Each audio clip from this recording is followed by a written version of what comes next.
देखो, आज का अपना टॉपिक है storage types. Type of different storage facilities. ठीक है। इसमें पहला आ जाता है रेफ्रिजरेटेड और लो टेम्परेचर स्टोरेज।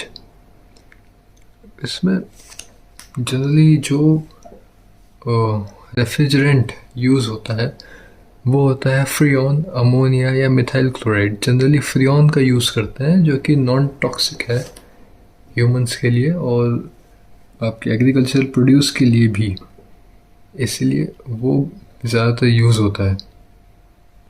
इसमें ज़्यादा कुछ नहीं है, बस यही है कि हर एक प्रोड्यूस के हिसाब से आप एक अमाउंट में रेफ्रिजरेंट रिलीज़ करते हैं जिससे स्टोरेज रूम का टेम्परेचर और रिलेटिव ह्यूमिडिटी उस प्रोड्यूस की शेल्फ लाइफ बढ़ाने के लिए कारगर हो, उतना ही रखते हैं। ठीक है। स्टोरेज में जनरली ये दिक्कत बहुत आती है कि आप एक साथ अलग अलग तरीके के प्रोड्यूस नहीं रख सकते, क्योंकि सबकी जो नीड है ना, बेसिकली सबका मेटाबॉलिक रेट और सबकी बढ़ने की टेंडेंसी, शेल्फ लाइफ अलग अलग होती है। काफ़ी डिफरेंस आता है उसमें। तो ऐसा नहीं हो सकता कि आप एक ही रूम में सब कुछ ही रख दो, वो पॉसिबल नहीं है। इसीलिए स्टोरेज की फैसिलिटीज़ अपने यहाँ इंडिया में थोड़ी कम भी हैं और इतनी कारगर भी नहीं है, तो एग्रीकल्चर प्रोड्यूस का लॉस यहाँ पर ज़्यादा है। तो पहले की तो बात हो गई रेफ्रिजरेटेड और लो टेम्परेचर स्टोरेज। सेकेंड अपन बात करते हैं कंट्रोल्ड एटमॉस्फेयर स्टोरेज। और जो मैंने बात कही ना, वो आपको इस वाले से भी समझ में आएगी कि जो कंट्रोल एटमॉस्फेयर स्टोरेज होता है उसमें अपन कोशिश क्या करते हैं कि ऑक्सीजन की जो वॉल्यूम है, प्रेजेंस ऑफ ऑक्सीजन है, उसको अपन कम करते हैं थोड़ा, और कार्बन डाइऑक्साइड की कंसनट्रेशन अपन बढ़ाते हैं रूम में एक सूटेबल रेंज तक और टेम्परेचर और रिलेटिव ह्यूमिडिटी तक। ठीक है। और इसका जनरल दे रखा है 2.2 to 5% O2 रहेगी ऑक्सीजन और 3 से 10% कार्बन डाइऑक्साइड रहेगी। अब ये तो बात हो गई आपके टेम्परेट फ्रूट्स के लिए, बस जनरली एप्पल, पेयर्स। बाकियों का इतना कंफर्म भी नहीं है और उनको इसी पे ये मान के चलना है कि भाई यही एक सबके लिए ट्रू हो गया कि भाई हम इसी पे ही रखेंगे सारे प्रोड्यूस को, तो वो एक गलत बात हो जाएगी। जैसा कि अपन ने बात करी कि सबका मेटाबॉलिक रेट और सबकी शेल्फ लाइफ सब अलग अलग होती है, किसी की भी सेम नहीं होती, सबकी वेरी करती है। सेकंड पॉइंट है hard to determine specifications regarding a single crop. वही बात है। Third, expensive to manage, thus only be used in a market of less or no competitors. Exactly my point कि ये इतनी एक्सपेंसिव है कि अगर आपके साथ आपके कंपिटिटर्स भी हैं तो फिर ये आपको प्रॉफिट नहीं देने वाली। अगर मोनोपोली है यहाँ पर कि भाई सिर्फ आप ही के पास है कंट्रोल्ड एटमॉस्फेरिक स्टोरेज और वहाँ पर टन्स है, हंड्रेड्स ऑफ टन्स आपके पास प्रोड्यूस रखा हुआ है, तब तो वो फ़ायदेमंद है। आप उसको लंबे टाइम के लिए रखें, जब डिमांड बढ़े तब सप्लाई करें।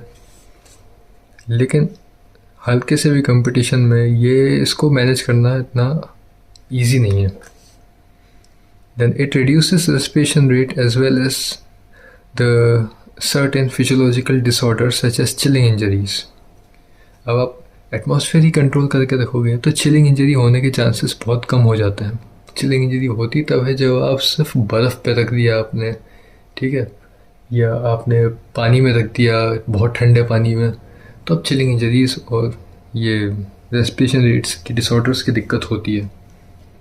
थर्ड आता है हाइपोबैरिक स्टोरेज। हाइपोबैरिक का मतलब होता है, बैरिक का मतलब प्रेशर, हाइपो का मतलब कम, कम प्रेशर पर किसी को भी स्टोर करना, किसी भी प्रोड्यूस को स्टोर करना। A form of controlled atmospheric storage in which product are stored in partial vacuum. Partial vacuum वही हो गया कि वहाँ पर प्रेशर कम होगा पार्शली, और दूसरा ये कि वैक्यूम चेम्बर्स होंगे वो वेंटेड किए जाएंगे, मीन्स बीच बीच में खोले जाएंगे और पानी उनमें रखा जाएगा। पानी इसलिए रखा जाएगा ताकि थोड़ी ह्यूमिडिटी, जो रिलेटिव ह्यूमिडिटी का लॉस है, वो मेंटेन हो किया जा सके, और साथ ही साथ ऑक्सीजन लेवल्स भी कम रखे जाएंगे ताकि जो प्रोड्यूस की मेटाबॉलिक रेट है, जो रेस्पिरेशन रेट है, वो कम रहे। मेटाबॉलिक रेट बढ़ती है ऑक्सीजन के बढ़ने से और कम होती है ऑक्सीजन के कम होने से, या लिमिट में रहती है। Fourth, zero energy cool chamber. ये डेवलप किया गया था एस के रॉय और एस आर खुर्दिया के द्वारा IRI में। इन्होंने बहुत ये काम की चीज़ डेवलप करी थी उस टाइम पर। ये प्रिंसिपल पर चलता है इवेपोरेटिव कूलिंग के। इसमें क्या होता है कि एक रूम रहता है, उसके ऊपर ये घास बिछा के रखता है और पानी डाल के रखते हैं, तो वो क्या रूम ठंडा रहता है।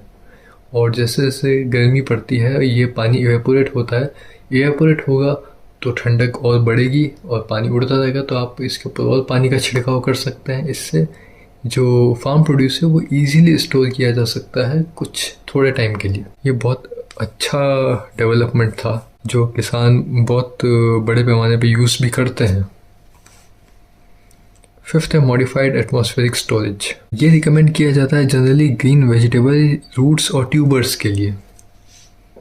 ठीक है, इसमें जो कॉमन ऑक्सीजन एब्जॉर्बर यूज़ किया जाता है वो है ferrous oxide. Common CO2 absorber use किया जाता है वो है hydrated lime, activated charcoal and magnesium oxide. Common ethylene absorber जो यूज़ किया जाता है वो potassium permanganate, vermiculite, silica gel और एलुमिना पैलेट्स। ओके, तो इसके ऊपर कोई डाउट हो तो नीचे कमेंट सेक्शन में लिखिएगा। Thank you very much.